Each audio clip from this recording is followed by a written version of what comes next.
Recording in progress. Hello, brother. Got it. I'm well, thank you, man. I'm well. You're looking fit as a fiddle today.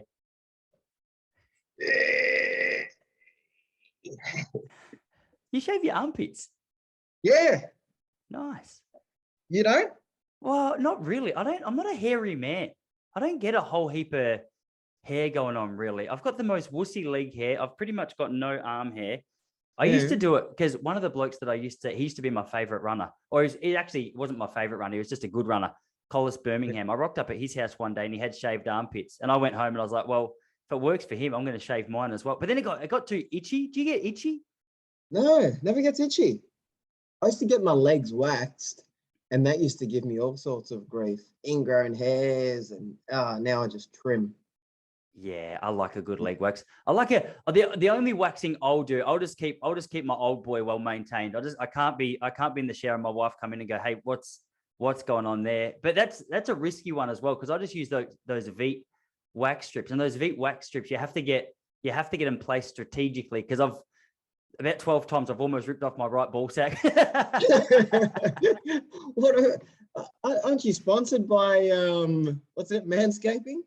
No, I politely refused their offer, because on the you're talking about the Relaxed Running podcast, and on that one, so they sent me out a message and they said to me, they said, hey, we loved your podcast. We think it'll be a really great suit for our brand. And I was like, oh my gosh, that's awesome. How well am I doing with this podcast? This is fantastic. No joke. I caught up with my mate Brenton Ford, who has a swimming podcast. And I said, dude, it's so crazy. It looks like I'm getting sponsored. He's like, oh, who from? I said, Manscaped. And he goes, dude, what email did you get? And I said, I got one just saying, they've been scrolling through my content and they really love it. They're a big fan. He goes, dude, I got that same message this week. But I was so excited by the fact that I might have a sponsor that I messaged back and I was like, yeah, guys, sign us up. I feel as though manscaping is a really important part of the running scene. I'm just trying to seal the deal.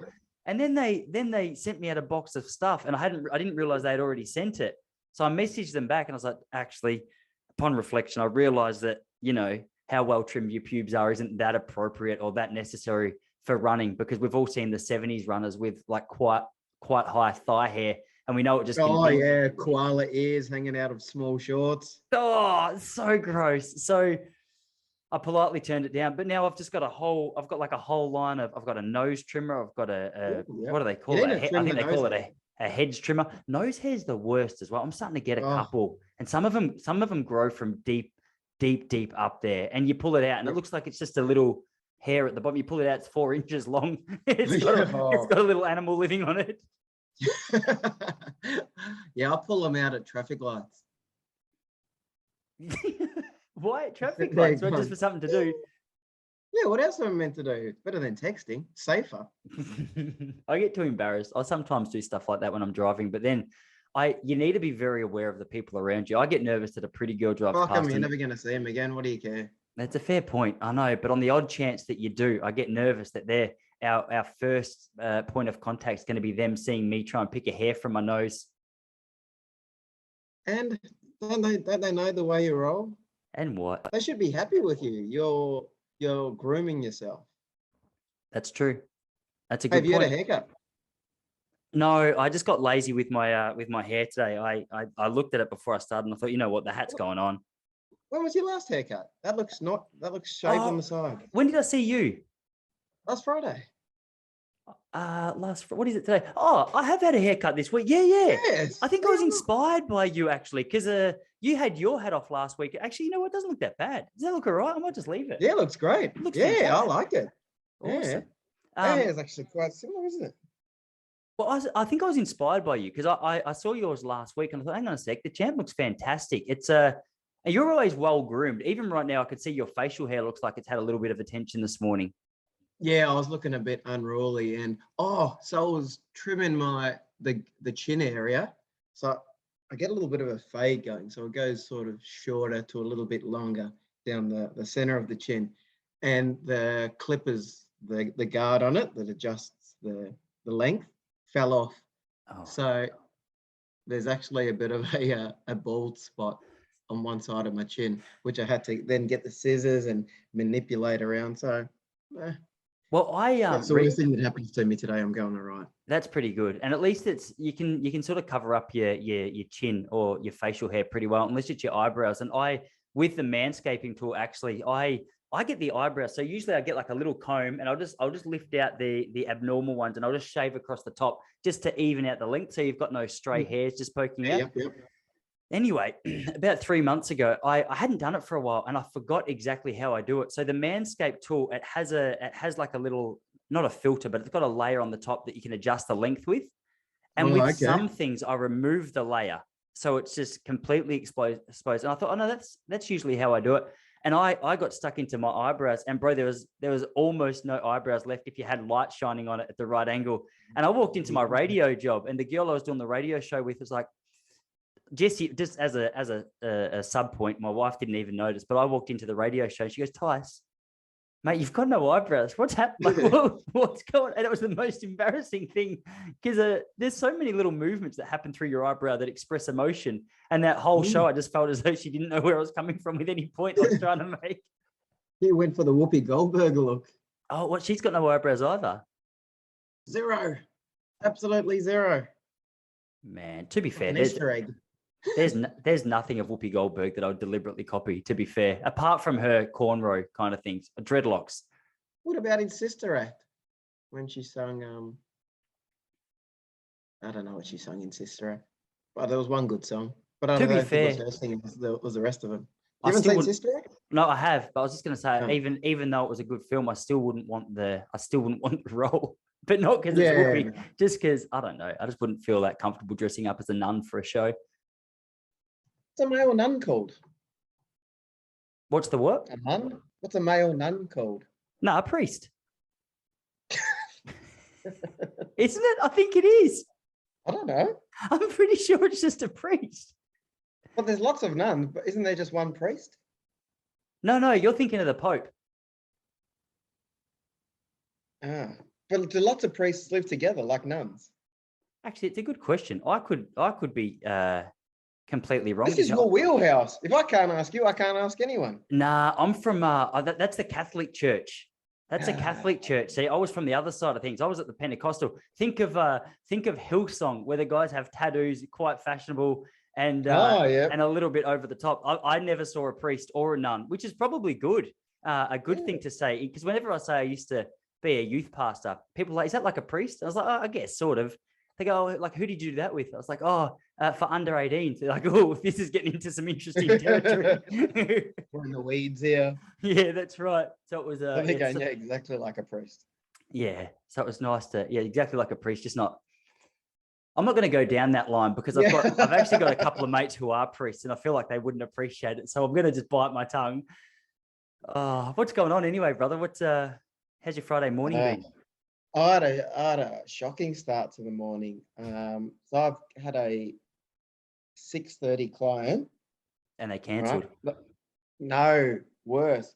So I wake up, it's still dark outside, check my phone, 6:28. I got 2 minutes to get ready. I'm like, that is the worst way to wake up, when probably worse would be past the time. Mm-hmm. But when you're waking up and you've got 2 minutes to scramble yourself to get ready, luckily that client is always minimum 5 minutes late. That's handy. So, I'm gonna argue the fact that it's the worst way to wake up, though. I would have a year and a half ago, I would have agreed that it was the worst. But I'm gonna put waking up with a baby crying with shit stuck in its gooch that you have to wipe off without getting it on your fingers is pretty rough for 5:43. Yeah, I probably worse would be waking up and you've shat yourself. That's always worse. You're waking up late for a client and shat yourself. Shat yourself. That'd be a really frustrating way to wake up, especially if they weren't an understanding client. You can't, because you wouldn't have time to get changed. Yeah, sorry, I'm just going to be a little bit late. I got to have a quick shower. Yeah. Oh, don't worry about it. You'll be fine. No, I've shat myself. Shouldn't have had lentil dal. Oh, yeah, that's rough. No, we're off. Friday's usually the. I feel horrible saying this because I love my little boy. We got off to a flying start this morning. We went over to I got up about 7:20, walked across to the beach, coffee in hand. My wife, my little boy were running around there. me and Jesse were celebrating because of the fact that it's daycare day today. So that means that we just get the day to do what we want. And so we did. And then about an hour and a half ago, Jesse got a phone call to say, your little mate just spewed. You have to come and pick him up. So we had a date plan this afternoon. Is it a one-strike policy on spewing? It's a one-strike policy, which, yeah, I sort of agree. It's a ridiculous policy because he got home and he's never been happier. Yeah.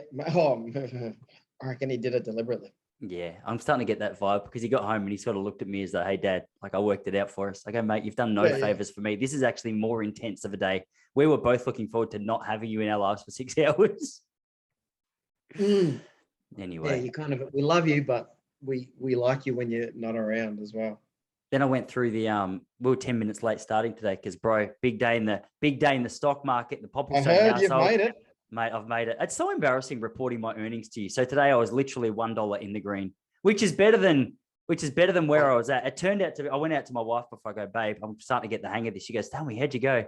I said, oh, don't get too caught up on the numbers. Just let me explain the setup and stuff. She goes, no, I want to know numbers. I go, well, sweetie, I made $1. She goes, are you kidding? You're kidding. Like, you're not. You told me you're going to quit your job because you're bringing in a big income. Like, what are we going to do with $1? I think based on commissions, I'm back to even. Well, 3 hours work for $1. More than 3 hours because I have to do I have to do like a journal once I finish. I've got to write down where it went well, where it went poorly, what I can improve. So it's about 5 hours work for $1. So there you get 20 cents an hour. But once commissions are in, it's about 14 cents an hour. So I know there's some cultures that, they would be quite happy with that. But as an Australian living in one of the most expensive suburbs in Victoria, it's just not going to cut it. Yeah, no, you're better off making iPhones in some other country or Nikes. Seriously. But if Nike wants to sponsor the podcast and flick us some shoes, I'll wear them. 100%. There's not even any nets around the window in my office. I can't, even if I jump, I'm just going to hit the backyard. It's just a 1 meter window. It's just a 1 meter window. It's not going to work. She's out there having a coffee, just embarrassed about the fact that I thought that was a good option to the difficulty that I've gone through. She just goes out, I've rolled my ankle, but I have to hobble back in up the patio, make a coffee and have a think about what I just done. Tyus, you've squashed the rhododendrons again. So ridiculous. I feel like that though. So apparently this morning, I don't know too much about it, so I'm not sure if you're all over it. Apparently the Russians have taken over some nuclear plant in Ukraine. So the stock market at about just before I text you just started plummeting. Everyone's like, oh shit, this can't be good. And I was short on a particular stock. I was $7 down. Then the bloody Russian news came out and I was $1 up. And then I finished that trade and logged on here. But I don't know if you've heard much about what's going on there. No, I don't really. I can't keep up. I've got enough going on in my head to fill it with another thing. It's probably not the best attitude to have, but yeah. No, I reckon it is. I reckon it's a pretty good attitude to have. I'm just so glad COVID's finished. How good's that? Oh yeah, COVID's done. Yeah, it's amazing. But I'm amazed. You still got to wear masks on public transport. Nowhere else. So everyone can just be, you can go to a nightclub, packed, full. Even dancing's back, which is great. Mm-hmm. Because when I think of dancing, I used to think that's how I'll catch COVID. Not even in a club, but outside. So true. Is fellatio back yet, or is that still on the ban list? Ooh, depends. The receiver needs to wear a mask. That's right, and they're just got to be careful they don't sneeze. Yeah, that's right. But yeah, still got to wear a mask on public transport, share rides. And when you drop your kid off at daycare, my wife dropped Charlie off at daycare this morning, and the lady, I don't know what it is, the lady behind the desk, I'm sure she just doesn't like her job or something, but she's just never happy to be there. So I always go in and never wear a mask. A couple of months ago, she goes, Tyus, masks are mandatory. I said, look, I got a medical exemption. And she goes, okay, mate, you can't. She goes, I'm going to need to see that.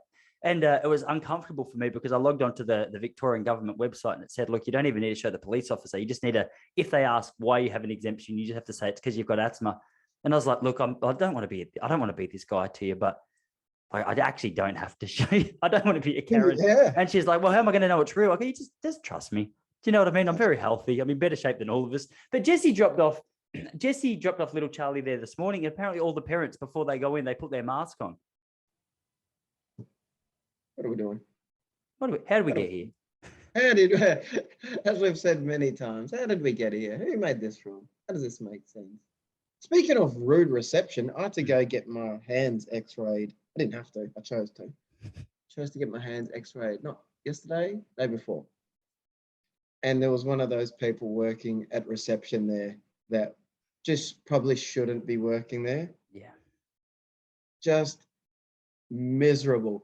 And then I looked on Google reviews, Google to find out where, and I saw it had a 2.1 rating. And I'm like, how does an X-ray place get a 2.1 rating?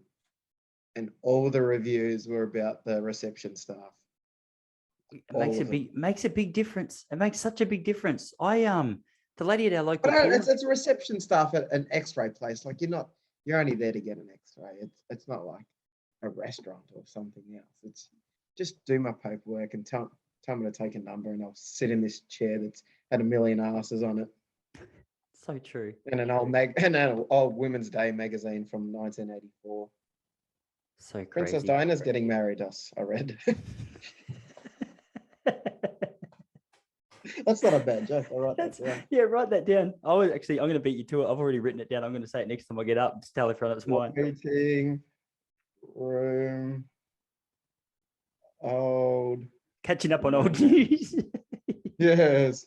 That's really funny. Yeah, I was sitting at the X-ray place waiting for my results the other day. Had a flick through a couple of the old magazines, found out Princess Diana's getting married. Which is great news. Really good by you. So all I've done there is I've just rephrased what you've already said and said it with so much confidence, trying to make it my joke. And you laughed, and I appreciate the fact you just laughed at my delivery, despite we've already established it. That's good. See what we're doing, writing bits. Well, this is the thing. I thought this one was funny because in our household, there's a number of jobs that Jessie always tells me is the man job. She's like, babe, can you put the bin out? I was like, can't you just do it? She's like, oh, come on, it's a man's job. And it's always the same conversation with mowing the lawns as well. She's like, oh, come on, babe, like it's a man's job. A couple of months ago, she said she wouldn't mind going back to university and studying engineering. I said, oh, babe, don't do that. That's a man's job. Yeah, USA. I thought that was a good one. Anyway, so that's how well my comedy career is going. Yeah. So when's the divorce papers coming through? Seriously, I don't know how she hasn't already tried to fill them out. It's I've done very well, 11 years in, and I'm not sure. She seems relatively happy. I don't know. Well, there's not many options down here that are under 74 years old though, so I think the move was positive for us. Dude, strategic. That's a hard word to say. Strategic. Speaking about not following the news, I went to the Comics Lounge the other day and caught up with Justin Fleming. Do you know Flemmo? Everyone knows Flemmo. He just, I could smell marijuana somewhere in the room, and I was like, "Hey, Flemmo's here." There's 700 people, and then I just saw him strutting up the aisle. He walked up to me. I got high just by sort of correspondence, just by being near him, and we were having a chat. And he's the same. I was like, "Bro, like you following what's going on?" He's like, "What's going on?" I go, "Oh, just everything." He's like, "Bro, He's like, "Mate, I don't watch the news. Everyone knows when I go into a room, just don't put the news on." And I was like, "It's good." And then we had a chat, and then we left. It was funny because this pretty girl walked up to us as well, a really pretty girl, and she came up to me. She's like, "Hey, were you on earlier?" I was like, "I wasn't," but equally good looking, funny man came up. Anyway, Flemmo's like, "Yeah, I'm up there fairly regularly though. I get up there a fair bit. I'm a stand-up comedian. How you going, darling?" And it was so good. He played it well. And then she walked away, and he goes, "Hey, Tice." I go, "Yeah." He's like, and he had his foot up on a stool, and he goes, "Look at this." I go, "What is it?" He goes, "I'm not wearing any jocks." I go, "What are you talking about?" Had his little pecker just hanging out the side of his shoes. It's not little. Flemmo's got that BDE. Nothing little. Yeah, there's nothing little about it. I was actually upset that he referred to it as little because I thought mine could fit into that 4 times comfortably.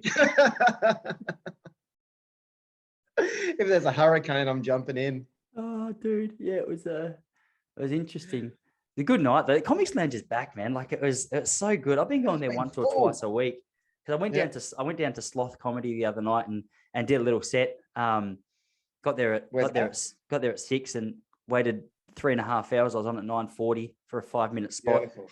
Yeah, 3 minutes of the set went really well. Last joke, wish I didn't do. And I thought, what could make the last one? That leaky gut where I talk about Jessie struggling with it didn't work. Didn't work. There was quite a bitches. That does work. You should have said this fucking killed the other night in front of 10 people that weren't listening. Yeah.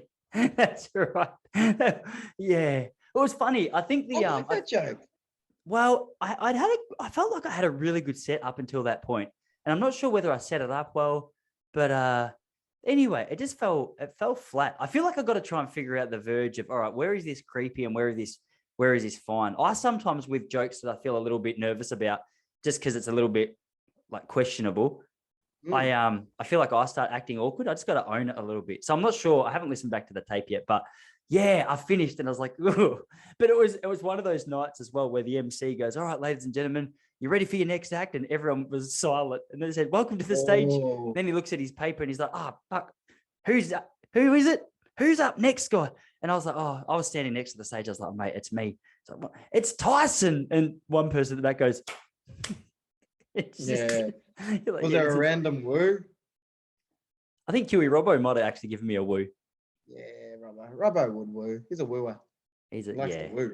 He does. He's a good wooer. But anyway, yeah. So it was a good night. Like it was just that probably the last minute that I wish I didn't do. But went to the Comics Lounge after that, and it's back up and about. I think I told you that Johnny Katz absolutely smashed it there the other day. So funny. Funny. He's a funny man, dude. Did we talk about his joke last week about how his wife talks about how he gets himself, ready to pleasure himself? No, he didn't. He goes, yeah, it's funny how men and women do it differently. Like my wife, when I go out of the house, she goes, oh, I'm going to have a bath and I'm going to read some erotic novel. And then I just go into the bedroom and have a glass of wine. And she goes, honey, how do you do it? And he's like, honey, I've wanked in a tent next to my brother. Oh, yes. Yes. He goes, I was so nervous he was going to wake up. I had to maintain eye contact with him the whole time.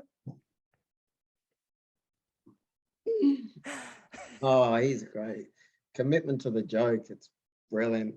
Bro, he's cool story. He messaged me. Oh, it was so random because I was going to message him last night. I'll tell you about that later. But he messaged me this morning. We don't have a message relationship. And he goes, dude, I want you to MC a gig down your way in May with Johnny Catch and Mimi Shaheen and is it Tom Seagart?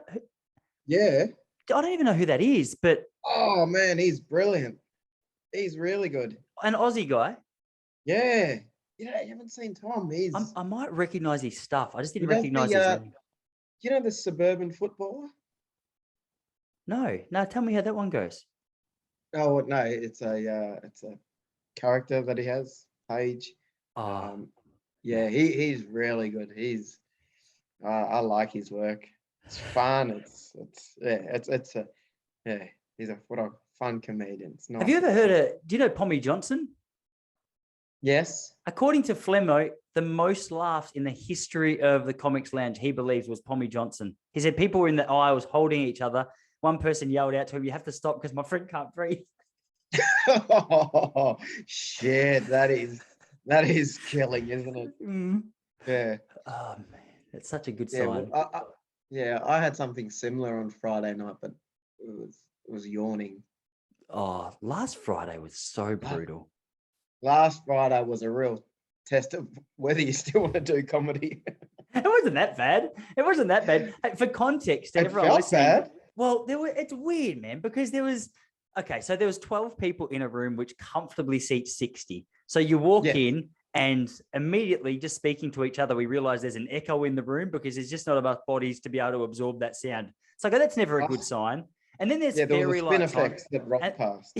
And the fairy lights are on. The room was quite light. There was 4 of us comedians who were up there being sold as, hey guys, come out and see these comedians, no holds barred. And then 12 people have bought tickets and they get in there and they're like, first of all, they go, why is the room so empty? Like what have we gotten ourselves involved in? Because we've paid good money to be here. And apparently we're the only ones in Melbourne who thought it was a good idea to come. So you're already wrestling with that. And then you had to open and it's like, good luck walking into that atmosphere, even with your best material and going, I don't know. I was so glad you had to go up and just cop the brunt of the introduction. Oh, I'd rather that. I'd rather open the batting and face the new ball and get it done because I guess I feel like I'm in a bit more control to start it off. There was a group down the back. There was a few up the front. One bloke up the front was too cool to laugh. Oh, with What are the you pretty doing? Why girl. would you come Yeah, to it? No? with the pretty girl. Why come to a comedy show and be too cool to laugh? Come on, man. We're all here having fun. I don't want to laugh. Put your mask back on, man. Go get a Hey, booster shot. maybe he's actually the most generous laugher in the whole world, and he just came out desperate to laugh, and just nothing that we were giving him could get him to chuckle. Did he laugh at any of your stuff? It was very. I was looking more at his girlfriend. To be fair, I was because she was a little bit strange. She was as a couple. I would say that I give that couple a 4 out of 10 because she wasn't given much. And then you'd look at her and eye contact wasn't a thing. She didn't want to bar her of eye contact. So she would look at you, then you would look at her and see that your eyes locked, and then she'd quickly look away. And it was just, that was uncomfortable. But then they weren't the friendliest couple, but there was a couple to the left of the stage who I felt like they were a little bit more gentle. The blonde lady with the snorts was nice. I liked that. But then there was the other couple further to the left, and I'm not sure if they understood what comedy was. Oh, on the far left. Yeah. How did they all right with your set? Well, maybe they warmed up a little bit through it because that girl, I think there was a girl there with a boyfriend. I felt like they were getting into it a little bit don't forget, I was second last. Like there was 4 of us. And I feel like after you and Hugh, they had a chance to go, I can't see what's going on. Yeah. These are 4 battlers. Up there doing their best. Yeah. Although, yeah, you're right. The one girl wouldn't make eye contact. Anyway, yeah, good old comedy. I went down again on we Sunday. Had fun, though. It was a fun night, and the fried rice afterwards is always a winner. Oh, the fried rice is the sell. Like that little Japanese. For those of you wondering, there's a little Japanese restaurant around the corner from Speakeasy. I'm not even sure if it's Japanese, but we go there regularly and have a vegetarian fried rice. You get the what is it? The fried rice. Come on, you know this. I do. I just don't know. Is it pork without the spring onion or onion? Duck fried rice, toss. Yeah, duck. No, duck and pork. I mean, some pigs identify as ducks in 2022, so you can't be too specific. Anyway, bro, we came in with a theme today. There's a couple of things we've got to talk about, and I want to hear your opinion on some of them because I thought it would be funny. I did this with a mate last week, and it was really fun. We actually came in with sort of 6 different articles or whatever that we wanted to talk about. And I thought, man, who better to do this with than the chat? And you sent through a couple of really interesting ones, but I'm going to kickstart it with we want to talk about men's fashion. Is it men specifically fashion trends?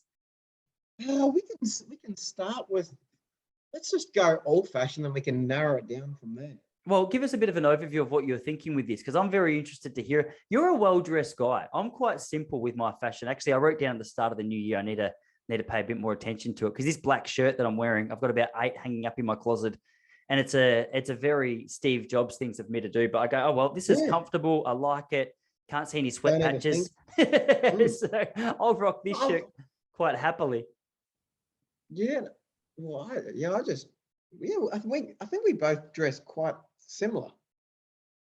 Don't you think? Yeah, pretty similar. Yeah, pretty similar actually. Most gigs, you're usually wearing black jeans, pair of trainers, and a shirt.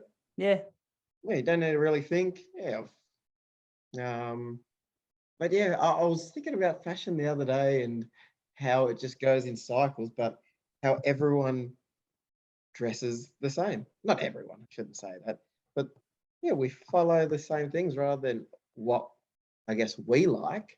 Oh no, everyone's wearing this, so I need to wear this. I'm looking around, like all the kids had the same shoes on. I'm like, wow, it's a real thing. Is it that we like it ourselves, or do we do it because we want to fit in? It's a good question. It's a good question. Yeah. It's the same with hairstyles. I look back at my wedding photos, and I got a Lego man haircut where the side is the same length as the top.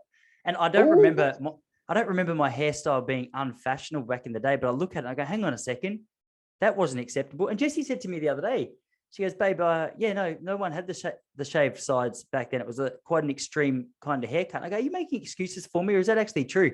It is interesting, because I look back and I was like, how was that acceptable for my wedding day? Whereas this hairstyle that I'm working right now is very, well, you and I, 2 super fashionable guys, actually highly approached and highly respected for our fashion trends in the Melbourne fashion scene. But this hairstyle now is very on point. I don't know if I'm comfortable with this because I guess it's more comfortable because a lot of guys have it. But we'll probably look back on our hair in 5 years, 10 years time and go, what the fuck was that? Seriously, but I can't see how this one. I reckon this hairstyle is like the mullet. Essentially, it'll go out of style for a little while, and eventually people will go, "Hey, look at these old photos of Tyson the Champ. They look fantastic. We should reintroduce that." Because the mullet's a funny one as well. The mullet's a really funny one. You look back at the 70s football scene or whatever, and there's plenty of players rocking the mullet, and then for 30 years it was like, oh, that's despicable. It's still a disgrace, really, but I think it's celebrated for how disgraceful it is. Yeah. They're not wearing it out of sophistication. I heard the best thing, the mullet, like that, the bit down the back being called the Tennessee waterfall. I was listening to Theo Von this morning, and it was on his most recent podcast. He was talking about how I think it was his most recent podcast. He was talking about how he went out for dinner, and he goes, there was a lady. She was sitting next to me, and she had a couple of big old yogurt tubs she had some yogurt, some front chowder clams. He's just going through all these words, trying to describe what it was. I reckon he gave him 8 different descriptions. And it was so funny. Just when you said the Tennessee waterfall, I was like, oh, it reminds me of something. Yeah, 100% Theo Von would throw stuff like that out just for a little bit of a laugh. But it is weird, man. I remember in 2006, I went to live with my dad in South Australia and zero interest in fashion. I just needed some new clothes. And I went down, I bought some jeans. I thought, oh, these feel quite tight at the top and quite loose at the bottom. And I got home wearing them. My stepmom goes, I go, hey, Steph, like, do these fit? Do you reckon? She goes, Tice, they're flares, mate. I had no idea. So I was rocking around with so much confidence. I was so excited about the fact that I just brought home a new pair of pants. I was excited to get the approval of my stepmom. She goes, mate, like, you look like a member of bloody, like, Elton John's original band. It was so embarrassing. Yeah. I needed some yellow round sunnies. Oh, horrific. But I committed. I'd spent $100 on them. So I thought, well, I can't take them back. I can't throw them out. So flares it is for 2006. Here we go, baby. And yeah, that was one of the years I was most heavily insulted for any fashion trend. Because everywhere I went, people were like, Tyson, what are you trying to prove? I was like, I'm trying to prove anything. I'm just on a tight budget. What about when, chicks used to wear those really low-waisted jeans? And it used to affect they were so low, it used to affect their gait. And you're like, your fashion should never affect your gait, I don't think. That's a very good call. And it should never reveal it. It should never reveal it. You need to walk in a certain way to stop your hair getting in your eyes or to maintain your hair shape. It's not on. That's not on. It should never affect your posture. That's a good point. And you should never be high heels. High heels can go get fucked. Okay, see, that's something we're going to probably disagree on quite heavily. I love a good set of calves is the thing. Oh, don't they look so uncomfortable. What if someone starts attacking you? Someone runs down the street with a machete, you're wearing high heels, you ain't getting away. I've got runners on, I'm off. Let's just use stereotypes for example. I'm gonna assume that most people who are going to do the attacking are men. I'm going to assume that most people getting attacked in this situation is a woman. I'm also going to say that most men, regardless of what shoes they're wearing, is going to be able to catch up to a woman without too much difficulty. Mm-hmm. So I reckon the high heels could be used as an excuse as to how they got caught and abused, but I don't think it's the only reason. I reckon even if they both had a set of Nike trainers on, unless the abuser was way out of shape. Most abusers are out of shape. They never look healthy. Fair point. It's a fair point, but you don't have to be healthy. I just think you're giving yourself a better chance in a pair of Nike Frees. You probably are giving yourself a better chance, and at least as you attempt to escape, you're going to look a little bit more, a little bit more graceful. Yeah, you could even sidestep. You can't sidestep in a pump. Not without severe risk to your ankle joints. Yeah, who's ever seen someone just sell some candy to the left and run right in a pair of high heels? No one. It's never happened. Okay, next time Jesse's wearing high heels, just say, I just want you to run a straight line, sell some candy to the left, and then take off right. Jessie's not a big thicker. high heel wearer, actually. I don't remember the last time I saw her wear it. You know, one thing I cannot stand. I cannot stand bright red lipstick on 90% of girls. I reckon when a woman wears bright red lipstick, it's just whenever Jessie does it, I go, come on, like you look so nice. Just your normal, natural European face looks fantastic. Why do you have to do that?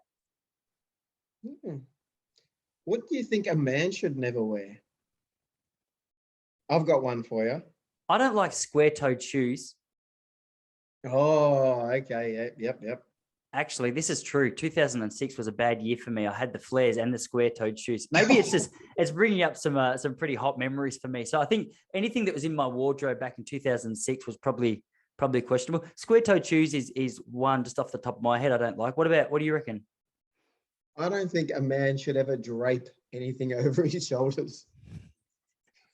What do you like? What does a man drape over his shoulders? Like when you drape a cardigan over your shoulders or a jacket over your shoulders. If you're gonna put a jacket on, fucking put a jacket on. Put your arms in the sleeves. Wear it like a gentleman. This is turning out to this is quite a humbling podcast for me because I can tell you quite openly that that's something I do just for because I don't like the shirt around the waist or the jumper around the waist. So I feel like I'm around the shoulders. Yeah. What's like a small cape? Like a little mini cape, like I'm trying to be Superman, but I'm not quite qualified. If it's a pastel, what if it's like a pastel color? Oh, tough.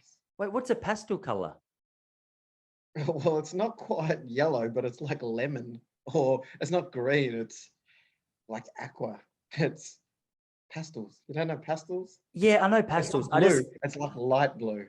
I reckon if I've got a pastel colored article of clothing around my shoulders, you know that I've just picked up someone else's clothes because I don't own any pastel colored clothing. I think you got a fair point though. Jessie thinks it looks classy, and for me, it's hard. No, well, yeah, it depends. What about if you're at a vineyard, right? If you're at a vineyard, what am I doing at a vineyard? I don't like wine. No, you're there. Apparently, this vineyard's got really good, high quality food, got great views. You've just met a beautiful little glamour, age 41, but looks 33.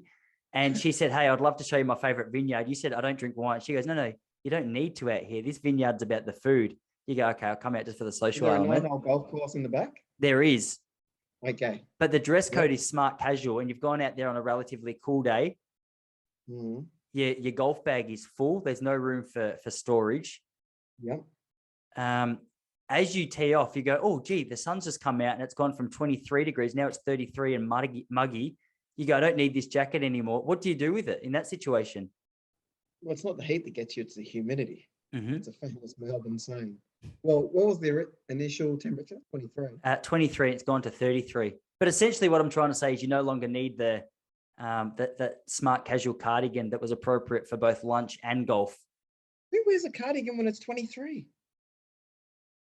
Yeah, it wasn't a cardigan, but it's just it's an item of clothing that you feel comfortable in, which is not a cardigan, but it's something which is I feel like I'm revealing a lot about my fashion sense, and it's I feel like you've probably thrown yourself in a difficult situation early in this conversation by saying you and I dress quite similar.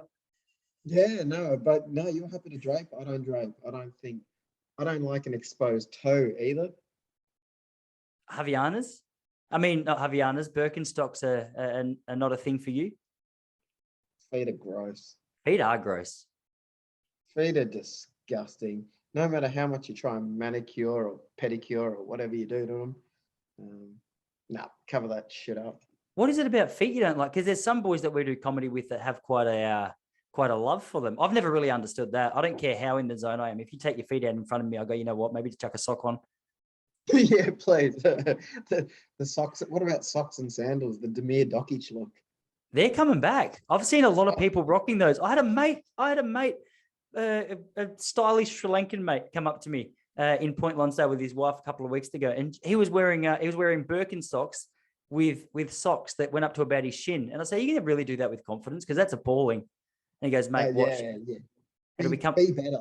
Be better. Yeah, build back better is what I said. And he goes, don't use that slogan around me. I said, no worries, but you understand what the issue that I have with the statement that you're making.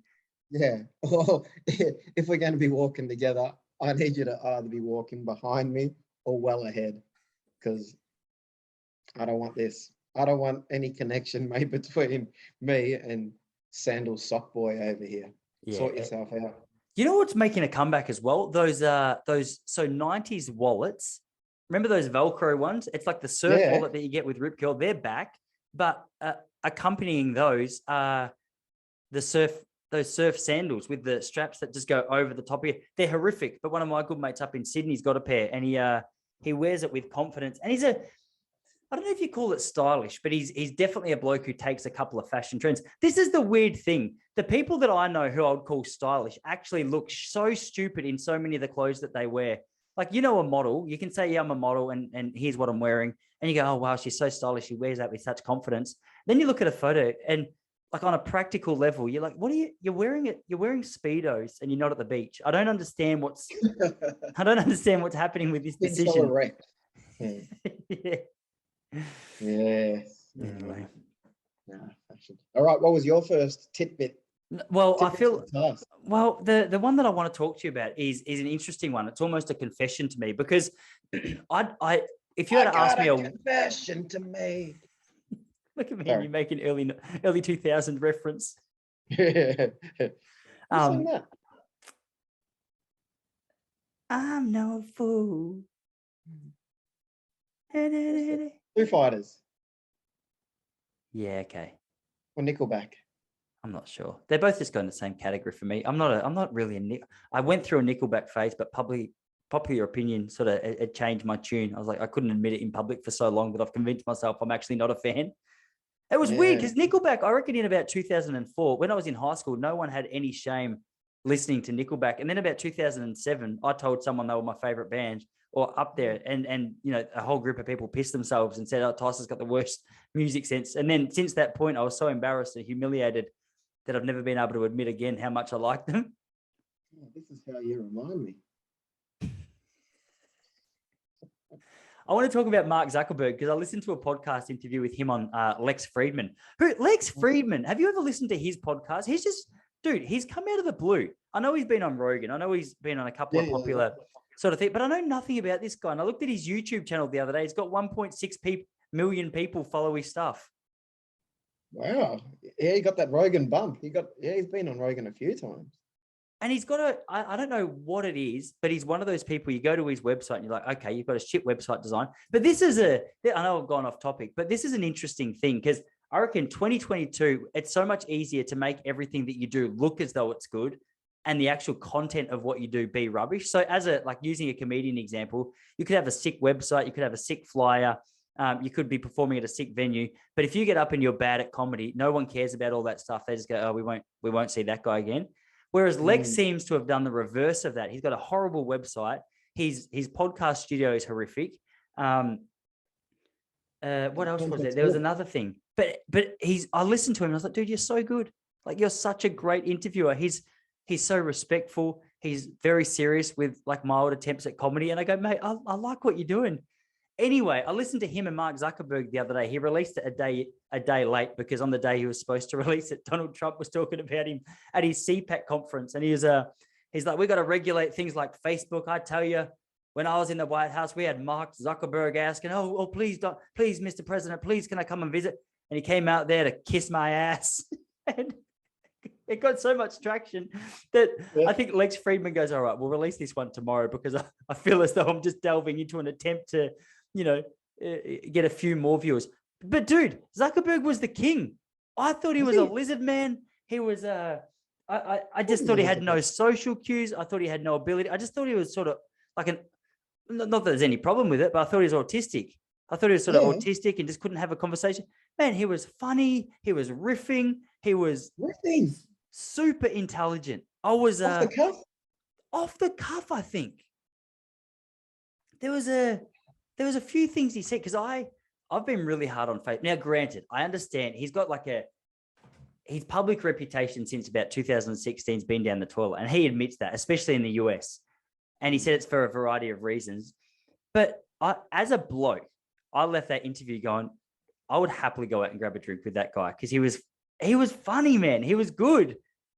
Oh, okay. But what's your thought? This is what I wanted to ask you before I just went on my rant. What are your thoughts on a bloke like Zuckerberg? Because he doesn't have a great reputation, especially in my mind.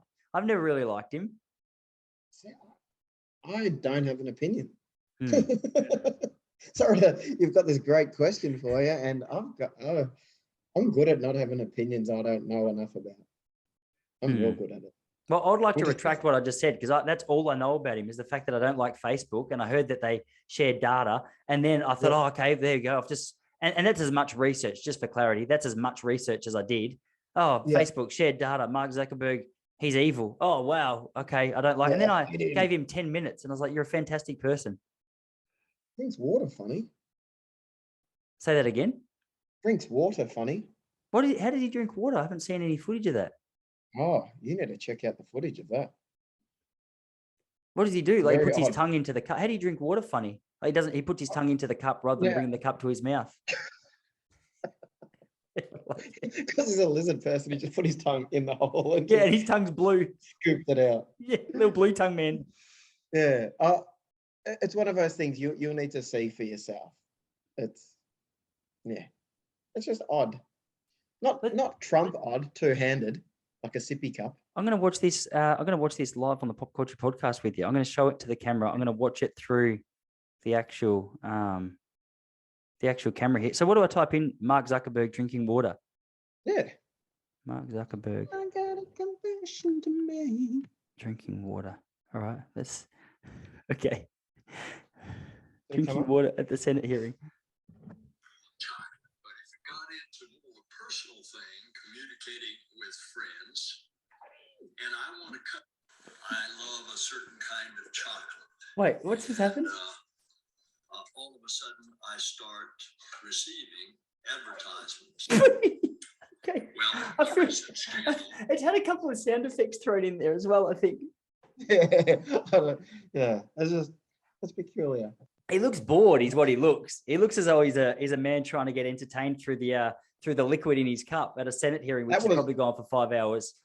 That was funny, those Senate hearings. But and yeah, let's get back to Zuckerberg. I don't know enough about him. We probably should have at least clued each other in, so I'd give you something back on that. No, you don't need to. No, I'm happy with your honesty. And actually, is it worth listening to that podcast? Say that again. Is it worth listening to that podcast? I liked it. It's very there's a lot of talk about this what do you call it? Is it the meta world? I'm not talking about Facebook new name. I'm talking about like virtual reality. Yeah, the metaverse. There's a lot of talk about that I know nothing about. So I was just interested to hear Zuckerberg talk about that. I was also interested to hear him justify. He seemed to take the hate of a lot of people in his stride, which I was impressed with. Because like I hear about one person. When you don't need to look at price tags, I think it's a little bit easier. Say that again. When you don't need to look at price tags of anything, I think being able to take hate just that little bit easier. Yeah, you're probably right. I'm sure there's an element of that. But for me, even if I say, for example, I didn't have to check price tags and I heard one bloke didn't like me, I would still be on Instagram going, hey, like, if you sure you haven't misunderstood my personality, why have you unfollowed me? Oh, like we had a friendship. Oh, yeah. Oh, man. What about 1 billion reasons why you don't need to worry about that person? So true.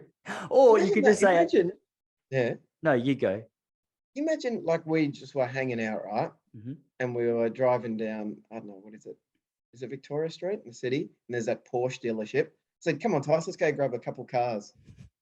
And then we just grabbed a couple cars and then just drove around for the day and then just left them there. And it didn't even make a dent in your bank account. What should we do with them? I don't know, whatever. Yeah, just leave the keys in there. Yeah. You could do that. Yeah, that's a funny thought. That's a crazy thought. So I could do that as well, but I'd get arrested because the card be stolen. Yeah, it's weird to think like that. We could just, whatever, get it.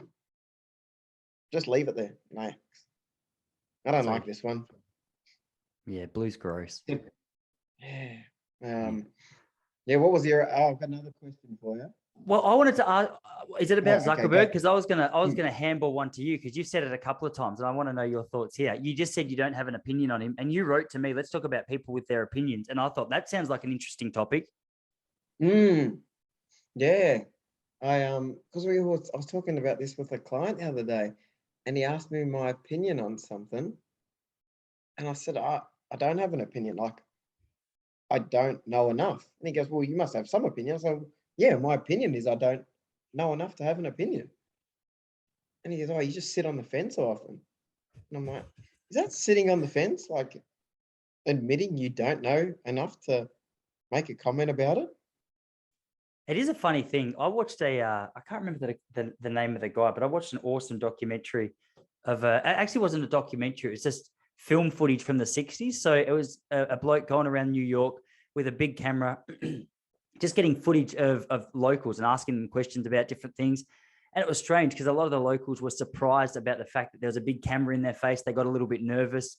And he was going up to them asking about politics and asking about politicians and asking about just a wide range of things. And there were so many people on the street who were like, actually, yeah, you're asking the wrong person. I'm not sure.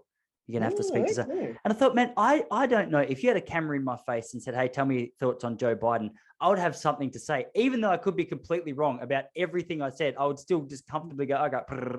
Whereas more people need to have an approach to it like what you just said, because it's more genuine, isn't it? Like you don't just fill the air with so much crap. But I wonder what that is. Like, I wonder why it is that now I would say a majority of people are like me when it comes to the subject of opinions. People go, oh, like I've got one.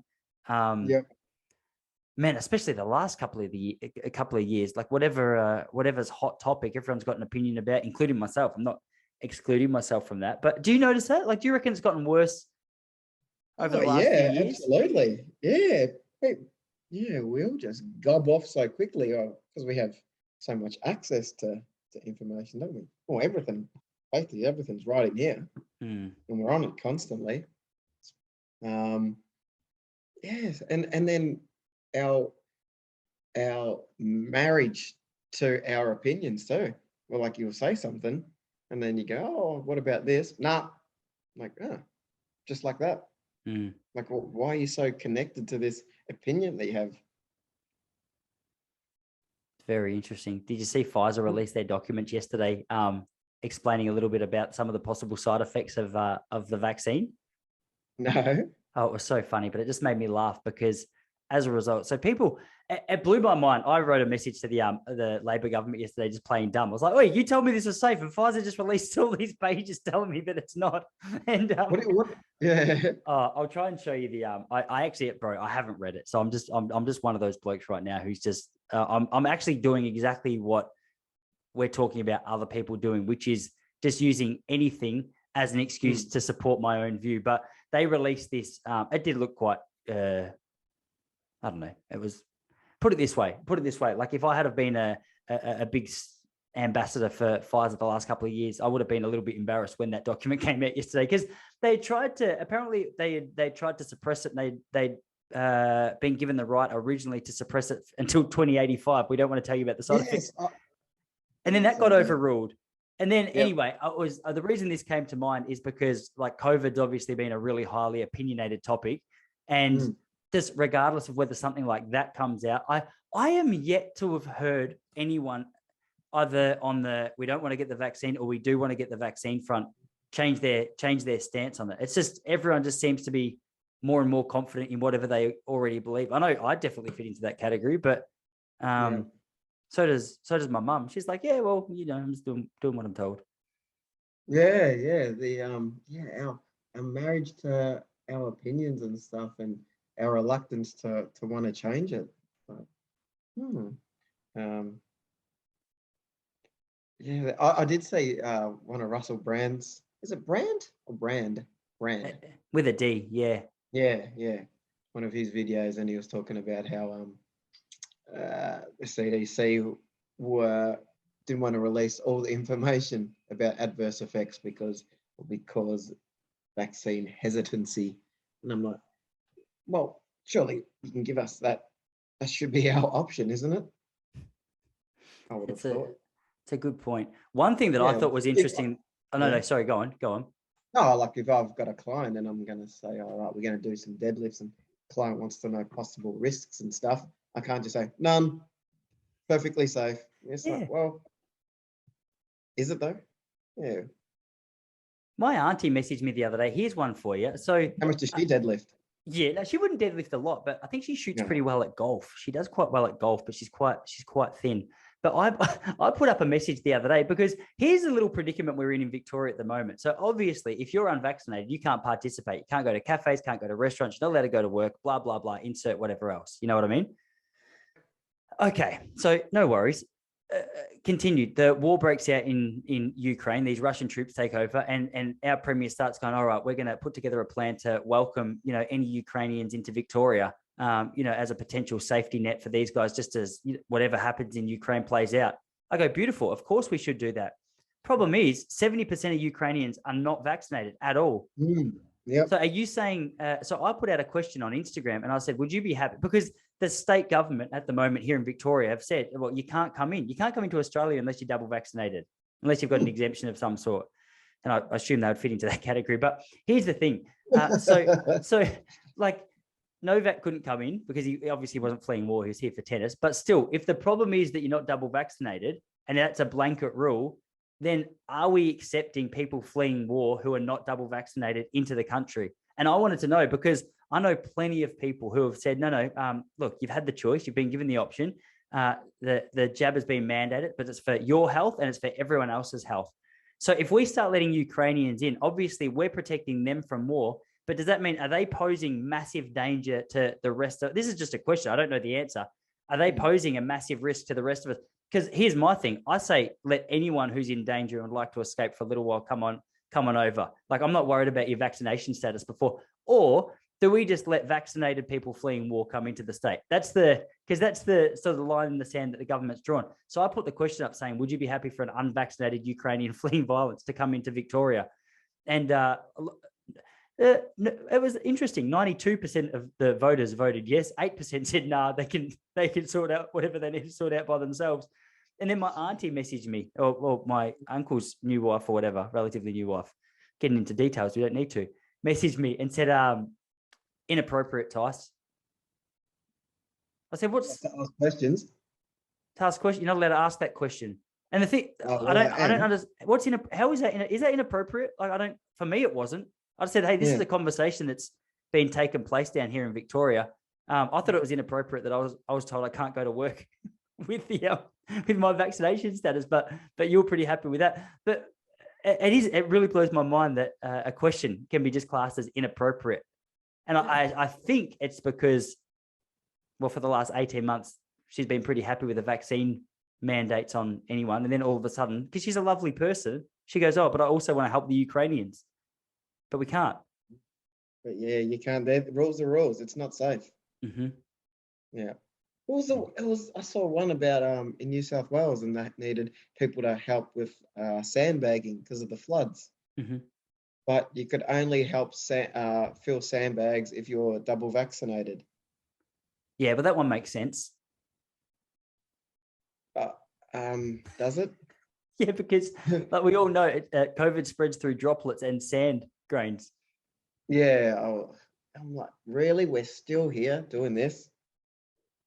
But the good thing is, like, the health experts have started, like, I like that in the health experts in Australia have said, no, in Tasmania, you have to wear a mask, but you don't need a vaccine passport to go anywhere.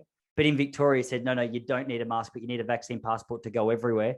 And then Novak wasn't allowed to play at the Australian Open because he was unvaxxed. And then the French Open said, you can't play here either because we're health experts and the science says that that's the best thing to do. And then they just said, actually, no, you can play here because health experts, like, the science has changed. And now it's actually very safe for you to play. It's very good. Yeah, I just get so confused. Yeah. Oh, well, we've got different bloody health experts all over the country. Come on now. Come on. What are we doing? How are we still here? Anyway, it's been a fun thing to talk about the last couple of years. Well, I don't know if it's been fun's probably the wrong word. It's been entertaining, to say the very least. It's feel like we're watching a very strange movie.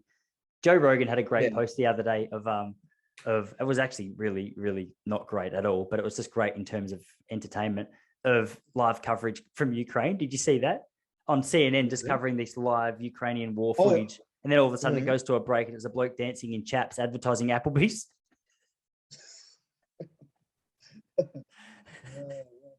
You gotta have those ads. That pays the bills. Oh man, so true. It's very funny. But anyway, yeah. So I don't know. I had for you.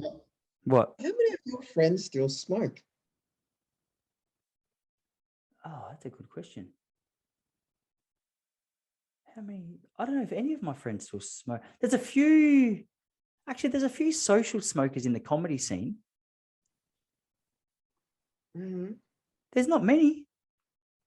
At our cricket club, we only have 2 blokes that smoke and 1 guy that vapes.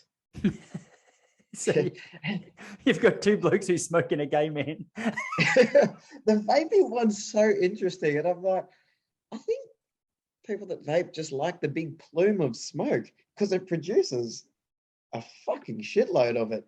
And we were watching the UFC the other day. There's a massive limo going down my street. It's so big.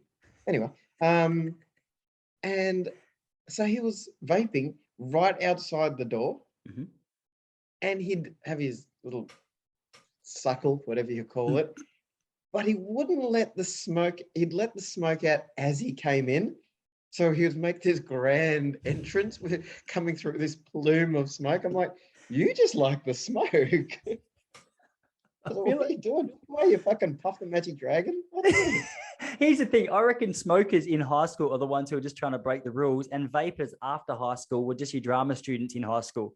Do you know what I mean? Yeah. It's like the same, but hey, let me just do it with a little bit more attention drawn to me. It produced so much. You see blokes doing it in their cars and they blow it out the window and you think, fuck, this car's going to explode here. I know, vaping. It's very true. Oh shit, it's a fire. Oh no, this guy's radiator's broken. Yeah. Just carry a little fire extinguisher next to you next time the car next to you starts blooming. When I lived in London, there was heaps of teenagers who started vaping, and there was so many vape shops as well. Because I think, weren't we under the illusion, or weren't we under the idea that vaping was actually more healthy than cigarette smoking? I'm not sure. I don't know what the science is on that, and not that it could change daily because that's what science does. But I like there's so many of these places, and you'd go, okay, it's a good alternative to smoking, but apparently, you're still copping a fair bit of nicotine through the vape. So I think that's what's addictive about it, isn't it? Like the idea of I could just be making stuff up. This is bro science, but I'm just curious because yeah. It's I'm not sure. I like it how smoking and cigarettes weren't banned at all during a pandemic, which causes respiratory issues. Very good question, but we do know by now. What is it? March 2022. We know that. Follow the money. I think that's what they say. If you're ever in doubt, just follow the money.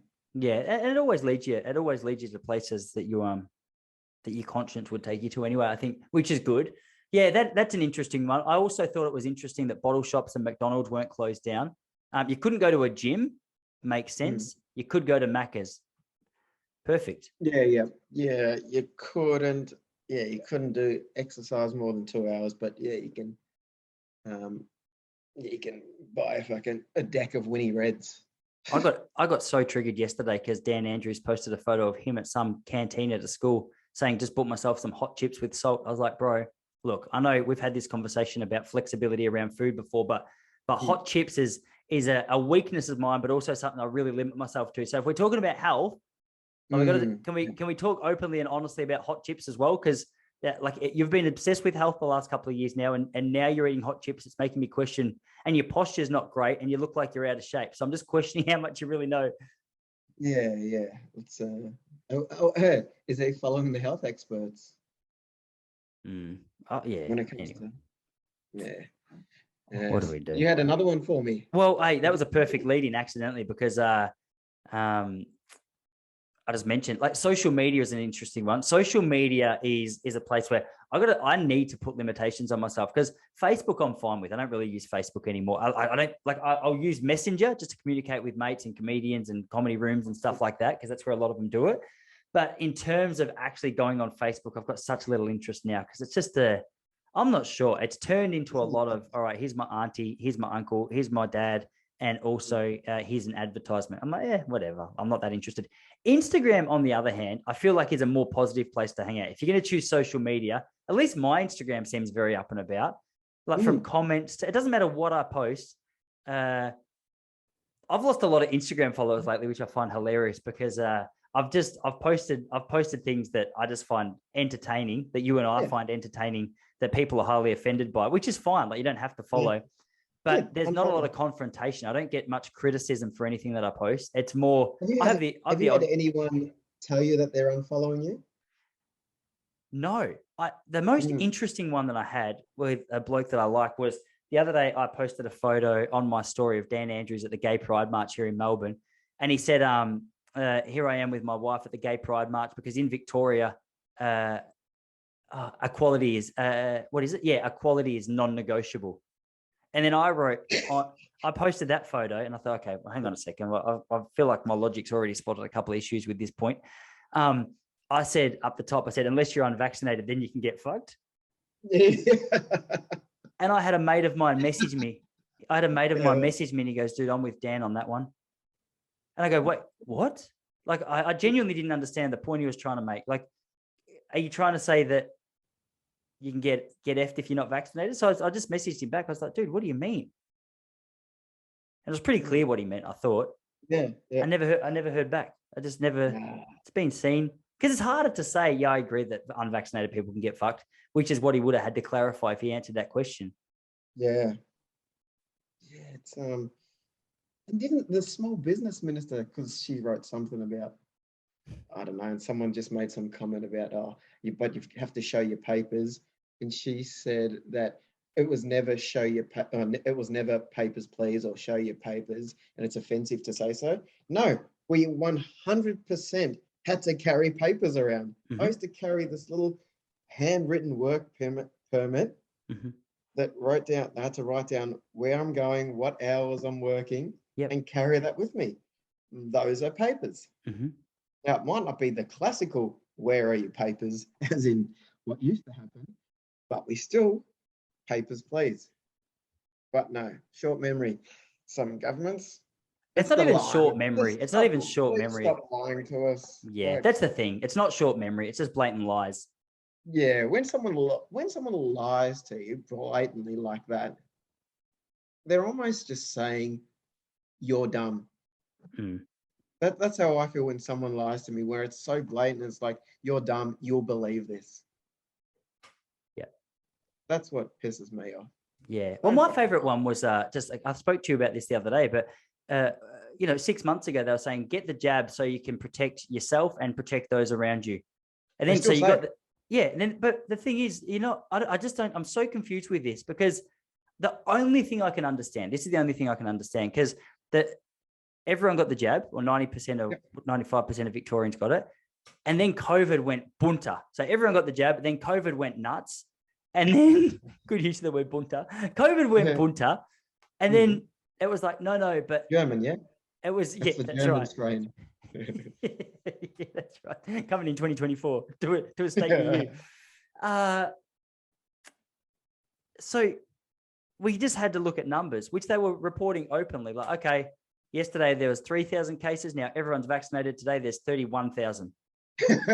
You go, wait, it didn't stop the spread. I'm so confused. I'm like, that's what you were saying it would do. So, okay, it didn't stop the spread. But then they say, no, it's about hospitalizations. And I was like, no, but originally you didn't say that. Originally said it was about stop the spread. They go, no, we didn't. And I was like, I've got this video. And then I went to try and find the video, and you just can't find it. And then people were still going to hospitals like, no, it's about deaths. And then the Australian Bureau of Statistics come out and go, no one died. They're like, no. Yeah, just keep getting those goalposts and just shifting them. Oh, bro. Anyway, I'm so sick of COVID talk. Let's talk about something else, because it just does my head in. You got any new bits you're writing? Yes, actually, I wrote down a couple of premises. I told you that joke. What was it? Oh, yeah, I told you the one the other day, but I wasn't happy with my delivery or your response about that place in Mexico where people go to watch a pony have sex with a lady. Oh, yeah. So I don't want to tell people what to watch in their porn, but I think we should agree that it has to be between two people or two animals. We can't start mixing them. I thought that was funny. Yep. And I told Jessie, and she's like, yeah, but you just got to be careful about some things you joke about, because you don't want to, just destroy your reputation. I was like, I could have already done it, but I also agree. What else have I got here? How are you going to close that out? I don't know. I've literally just got the idea there, and I was like, all right, well, there.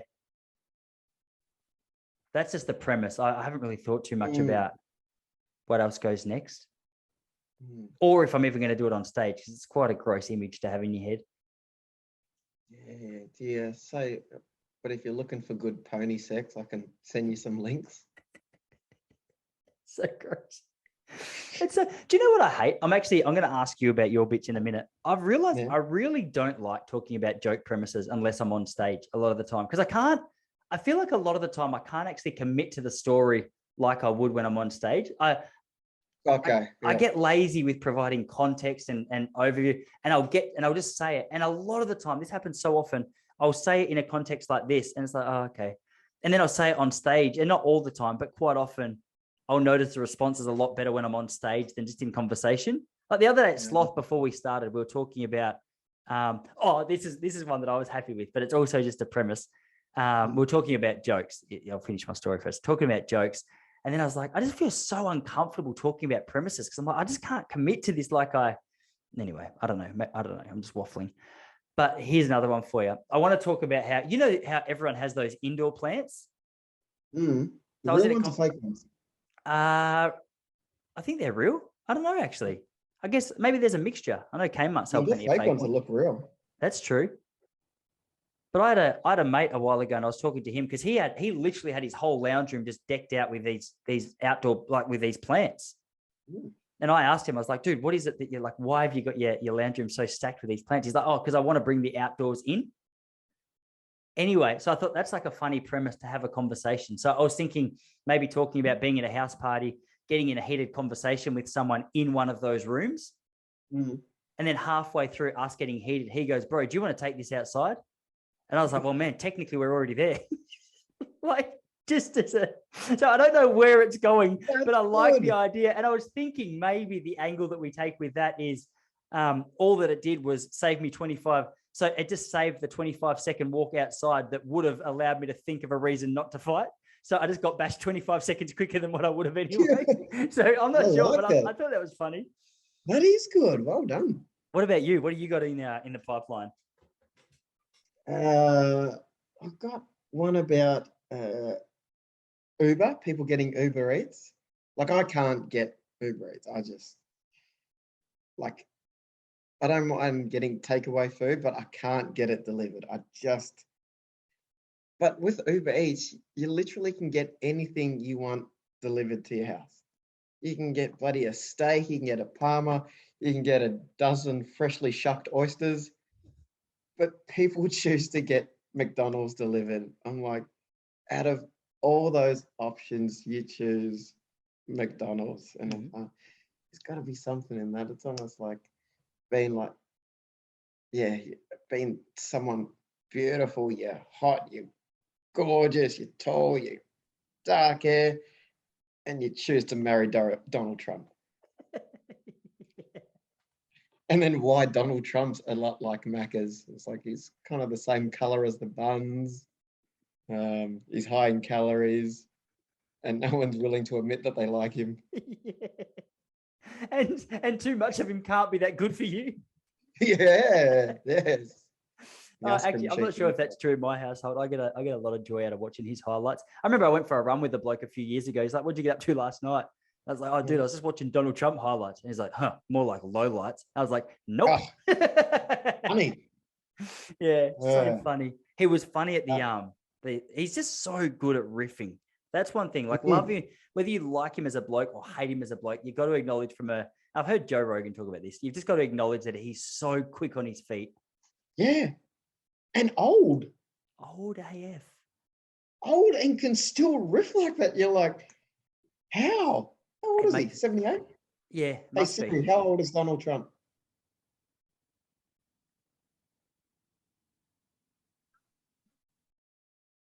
Is she ignoring you? No, she just said he's 75 years old. Okay.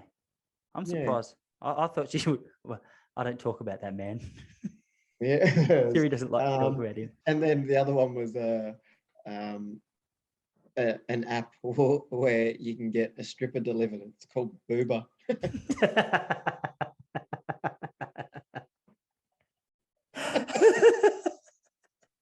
That's funny.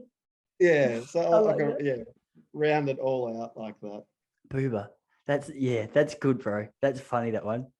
Is it? Yeah, we had a whole bunch of different ones of getting things delivered that sort of play on Uber. So good. Mm. Buying water supplies. Scuba.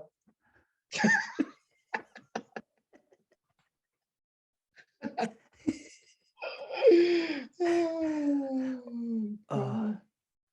When you need motor oil delivered, Luba.